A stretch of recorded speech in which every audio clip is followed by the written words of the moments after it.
Hi friends, आज हम आपसे बात करेंगे कोविड-19 के अंदर विटामिन डी का क्या रोल है। विटामिन डी एक हार्मोन है जो कि आपकी बॉडी के अंदर एक फैट सोल्युबल विटामिन के रूप में अवेलेबल होता है। काफ़ी नेचुरल सोर्स है, जैसे कि सनलाइट एक्सपोजर से आप विटामिन डी बना सकते हैं। एनिमल सोर्स, एनिमल प्रोटीन जो होते हैं उनसे विटामिन डी मिल सकते हैं। कर्ड, योगर्ट, मिल्क और जैसे कई तरह के वेजिटेबल, मशरूम, इसके अंदर विटामिन डी काफ़ी होता है।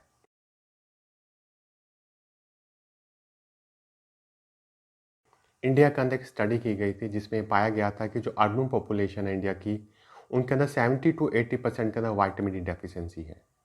अगर आपके अंदर विटामिन डी की डेफिशिएंसी हो तो स्टडी में ये पाया गया है कि आपको कोविड के सीवियर सिम्टम होने की प्रोबेबिलिटी काफ़ी ज़्यादा है।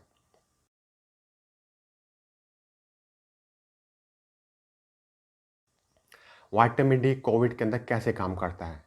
जब आपको कोविड का इन्फेक्शन होता है तो फर्स्ट वीक के अंदर आपकी इम्यूनिटी, जो इनेट इम्यूनिटी होती है, वो आपको इन्फेक्शन से बताती है। इसके अंदर विटामिन डी का काफ़ी इंपॉर्टेंट रोल है। विटामिन डी आपकी इनेट इम्यूनिटी को एक्टिवेट करता है जो कि आपको इन्फेक्शन से बचाने के अंदर काम आती है। बट जैसे जैसे आप सेकेंड वीक के अंदर जाते हैं, जो आपकी सेकेंड फेज स्टार्ट होती है, होता ये है कि वायरस जब बॉडी के अंदर अटैक करता है तो ये आपकी बॉडी सेल के अंदर चल जाता है और आपकी बॉडी सेल को आपकी इम्यूनिटी एक तरह से ये समझ लेती है कि ये वायरस ही है। और उस समय एक वर्ड आपने काफ़ी सुना होगा आजकल, साइटोकाइनिन स्टॉर्म, जिसकी वजह से आपको एआरडीएस होने का चांसेस होता है। इस एआरडीएस को आपकी बॉडी के अंदर नहीं हो, इसके लिए विटामिन डी एक तरह का इम्यूनो रेगुलेटर की तरह काम करता है, जिससे आपकी इम्यूनिटी काफ़ी ओवर एक्टिवेट नहीं होती है। आपने कई तरह के मार्केट में प्रोडक्ट सुने होंगे कि आपकी इम्यूनिटी को बूस्ट अप करता है, बट अधिकतर केसेस में ये देखा गया है कि जो सेकंड वीक के अंदर प्रॉब्लम होती है वो आपकी इम्यून सिस्टम की हाइपर एक्टिविटी की वजह से होती है, ना कि लो एक्टिविटी की वजह से। तो विटामिन डी एक ऐसा हार्मोन है जो आपकी इम्यूनिटी को उस समय रेगुलेट करता है, जिससे आपकी बॉडी के अंदर जो एआरडीएस या आपको सीवियर निमोनिया, जो ब्लड क्लॉट होते हैं, उसकी पॉसिबिलिटी को कम कर सकता है। जैसा कि मैंने पहले कहा कि इंडिया के अंदर 70 to 80% लोगों के अंदर विटामिन डी की डेफिशिएंसी है। ये काफ़ी सीवियर प्रॉब्लम हो सकती है। अगर आपको विटामिन डी की डेफिशिएंसी है तो आपको अपने कंसल्टेंट से, अपने फिजिशियन से कंसल्ट करना चाहिए। वैसे हम आपको इसके अंदर सिंपल सा तरीका बता देते हैं कि विटामिन डी के मार्केट के अंदर डिफरेंट तरह के सैचेट आते हैं। एक सैचेट के अंदर 60,000 यूनिट होती है।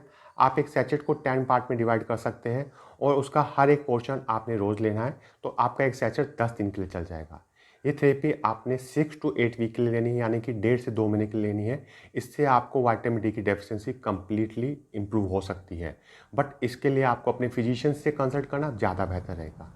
नेचुरल लाइट, अगर आप सनलाइट का एक्सपोजर ले रहे हैं तो कुछ बातों का आप ध्यान रखिए।